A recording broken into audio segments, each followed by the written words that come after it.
আসসালামু আলাইকুম সবাইকে। ইতিমধ্যে কয়েকটা বিষয় অ্যারাইজ হয়েছে সোশ্যাল মিডিয়াতে যে সকল শ্রেণী পেশার মানুষ হচ্ছে টিএসসিতে ত্রাণ সহায়তা করেছে। এখন এই ত্রাণের টাকা কেন ব্যাংকে রাখা হয়েছে, মানে এটাও একটা বার্নিং কোয়েশ্চেন বর্তমানে সোশ্যাল মিডিয়াতে শুধু বাজওয়ার্ড। টিএসসির টাকা কেন, ত্রাণের টাকা কেন ব্যাংকে?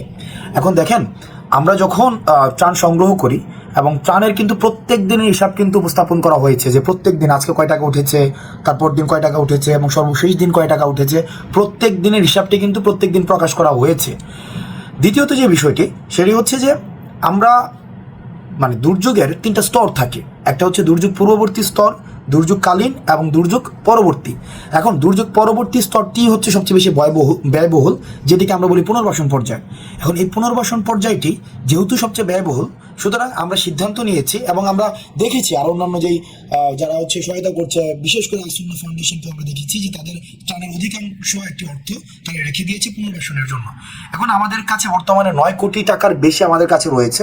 এখন আমরা এটি সিদ্ধান্ত নিয়েছি যে এই টাকাটি যে বন্যা কবলিত যে এলাকা সেখানে যে পুনর্বাসন স্তরে আমরা হচ্ছে ব্যয় করব। এখন আমরা যদি ইন্ডিভিজুয়ালি সেই টাকাটি আমরা রাখি নিজেদের কাছে, কার কাছে রাখবো? এটা লাইবিলিটি কে নেবে? ব্যক্তি পর্যায়ে থেকে লাইবিলিটি না খুবই ডিফিকাল্ট। সেই জন্য আমরা সমন্বিতভাবে ঢাকা বিশ্ববিদ্যালয়ের একজন শিক্ষক এবং দুজন শিক্ষার্থীর সমন্বিত ব্যাংক অ্যাকাউন্টের মাধ্যমে সেই টাকাটিকে আমরা ব্যাংকে গচ্ছিত রেখেছি, যাতে করে আমরা অডিট করার মধ্য দিয়ে টাকাটি হচ্ছে আমরা যারা দুর্যোগ ব্যবস্থাপনা মন্ত্রণালয় বা যারা সংশ্লিষ্ট কর্তৃপক্ষ তাদের কাছে পৌঁছে দিতে পারি এবং সেটার জন্য প্রপার ডিস্ট্রিবিউশন হয়। যেহেতু আমাদের ওই পরিমাণ লজিস্টিক সাপোর্ট যে আমরা ইন্ডিভিজুয়ালি অ্যাপ্রোচ করতে পারবো সেটি যেহেতু আমাদের পক্ষে সম্ভব নয়, সেজন্য আমরা হচ্ছে আপাতত ব্যাংকে রেখেছি। এখন এই জায়গায় দুটো ভ্যালিড কোয়েশ্চেন আছে যে এটা আগে কেন জানানো হয় নাই যে আমরা টাকাটা ব্যাংকে রাখবো, আগে কেন জানানো হয় নাই সেটা পুনর্বাসনের জন্য আমরা রাখবো। এখন যেহেতু এই বন্যাটা তো আগে বলে আসে নাই আমাদের কাছে বন্যা আগে বলে আসে নাই, ত্রাণের বিষয়গুলো প্রত্যেকটা সিদ্ধান্ত এই যেগুলো প্রিমেডিটেটেড, বিষয়টা কিন্তু এমন না। প্রিমেডিটেটেড ডিসিশন যেটা হয় সেটা হচ্ছে যে পূর্ব প্রস্তুতি থাকে।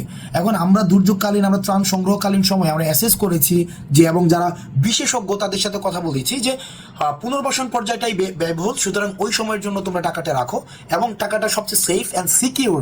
কারণ ব্যক্তি পর্যায়ে যদি টাকাটা রাখি তখন আবার আপনারা এই প্রশ্ন করতেন, এই টাকা ব্যক্তি পর্যায়ে কেন, বান্ধবীর অ্যাকাউন্টে কেন, এটা কেন, সেটা কেন? তার চেয়ে ভালো সবচেয়ে সিকিউর আমরা ব্যাংকে রেখেছি।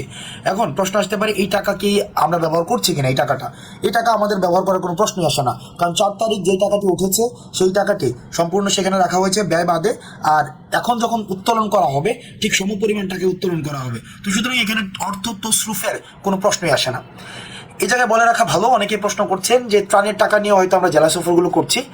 বলে রাখা ভালো যে আমাদের এই যে সফরকালীন যে অর্থটি কোন জায়গা থেকে আসছে সেটি জানারও আপনাদের এক ধরনের অধিকার রয়েছে, জবাবদিহিতা নিশ্চিত করবে। প্রথমত, এই সফরের বিষয়ের যেই অর্থটি সেটি কোনো ত্রাণের সাথে কোনো সম্পর্কিত না। সেটি হচ্ছে, আপনারা জানেন যারা রাষ্ট্র সংস্কারের কাজে অংশগ্রহণ করতে চায় তারা আমাদেরকে বিভিন্নভাবে সহায়তা আন্দোলনের শুরু থেকেই করছে।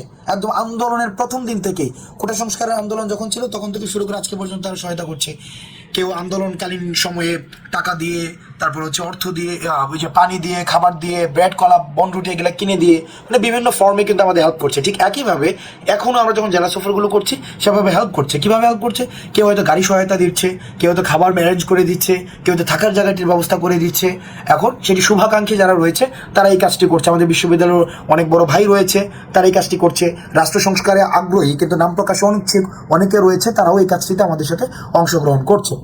সর্বশেষে এখন আমাদের বিষয়ে কিছু এলিগেশনস আপনারা দিচ্ছেন বা অভিযোগ করছেন, বিশেষ করে কমেন্টে অনেকে নাম না জানা, যাদের আসলে ব্যক্তিগতভাবে ফেসবুক আইডিগুলো লক করা এবং হচ্ছে দেখা যাচ্ছে যে তারা একটা পার্টিকুলার রাজনৈতিক সাবস্ক্রিপশন নিয়ে তারা হচ্ছে চলাফেরা করছে।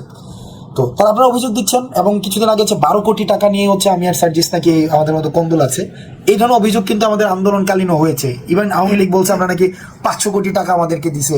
তারপরে একটা পর্যায়ে তো আসছে যে আন্দোলনের আগের দিন সার্জিসের বাসায় 2 কোটি টাকা পাওয়া গেছে। আমার এবং সার্জিসের মধ্যে 7 কোটি টাকা নিয়ে বিবাদ আন্দোলনকালীন সময়। তো এখন দেখুন, ওই অভিযোগগুলো তো ছিল, কিন্তু ওই অভিযোগ তো একটাও প্রমাণিত হয়নি। আমাদের আওয়ামী লীগ সরকার, ফেসিস্ট সরকার যখন ছিল তারা তখনও আমাদেরকে বিতর্কিত করার জন্য বিভিন্ন অভিযোগ দিয়েছে। এখন তাদের যারা ফলোয়ার্স রয়েছে, তাদের যারা কর্মী রয়েছে, তারাই হচ্ছে এখন আমাদের বিরুদ্ধে অভিযোগগুলো দিচ্ছে যে আমরা হচ্ছে যেমন 12 কোটি টাকা নাকি আমরা নিয়ে পালাই গেছিলাম। তো আবার হচ্ছে এটা ডিবাঙ্ক করা হয়েছে, এই তথ্যটি সম্পূর্ণ অসত্য, সম্পূর্ণ ভুয়া। তো আপনারা যারা অভিযোগ দিচ্ছেন আমরা আপনাদেরকে চ্যালেঞ্জ দিচ্ছি, ওপেন প্ল্যাটফর্মে চ্যালেঞ্জ দিচ্ছি, যদি 1 টাকার কোনো ধরনের আপনারা আমাদেরকে মোরালি 1 টাকা কোনো ধরনের আমরা খেয়েছি, 1 টাকা আমরা কারো কাছে চেয়েছি, কোনো চেষ্টা তদবির এগুলো করেছি এবং সেখানে আমরা টাকা খেয়েছি 1 টাকা।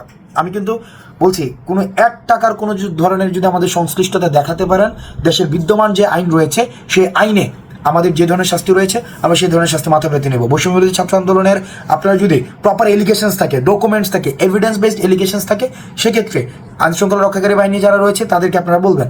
এখন একটা অভিযোগ হুট করে একটা অভিযোগ দিয়ে দিচ্ছেন, সেটা আগা নাই মাথা নাই। আওয়ামী লীগ সরকার যেভাবে অভিযোগ দিত সেই অভিযোগের ধারাবাহিকতা সেটিকে আমরা রাষ্ট্র সংস্কারের কাজে এবং জাতীয় ঐক্যের যেটি ঘটিত হয়েছে সকল শ্রেণী পেশার মানুষের মধ্যে সেটিকে ফাটল ধরার প্রয়াস হিসাবে আমরা দেখছি যে জাতীয় ঐক্যকে বিনষ্ট করার জন্য এই ধরনের অভিযোগ দিচ্ছেন। কিন্তু এই ধরনের অভিযোগ একটাও কিন্তু প্রমাণিত হয়নি, এখনো পর্যন্ত একটা অভিযোগই কিন্তু প্রমাণিত হয়নি। আমি আবারও বলছি 1 টাকা যদি কেউ দেখাইতে পারেন যে আমরা 1 টাকা কোনো জায়গা থেকে আমরা নিয়েছি, সেক্ষেত্রে বিদ্যমান আইন শৃঙ্খলা আইন অনুযায়ী আমরা শাস্তি আমরা মাথা পেতে নেব।